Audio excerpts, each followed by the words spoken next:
Hey, Uptown Swing, level 1. This is the third week. We did a bunch of review, and then we did swing out. So Time station, that's cute. that's also true.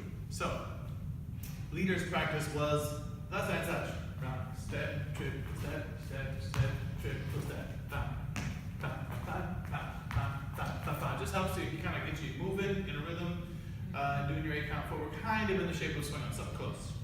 Followers thingy was. We did 5, 6, 7, 8, 1, 2, 3, 4, 5, 6, 7, 8, 1, 2, 3, 4, 5, 6, 7, 8. So, And approximation. Yeah, the leaders practice the shape, but the followers kind of practice the flow, right? So the idea is that once I send my follower out, when she's coming back in, she's doing that thing station practice, and I catch her and redirect her.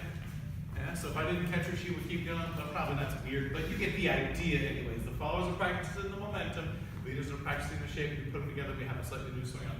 We also worked on that nice little, like in the frame here, you just like find out how far you can stretch without going too far. Everyone's got their own personal little bit, and we're just gonna have that kind of like the end of my stretch and the end of her stretch, that's the end of a swing out. So some feeling should be there, and we're gonna try not to be afraid of it. Then, we did swinging out open to open, and this is what you're gonna practice for next week, and we're gonna work on it a whole bunch. Follow in, I catch her and I send her right back out. See, she's not going to me, she's going past me. But as she goes past me, she's facing me so that we don't have a weird draggy situation.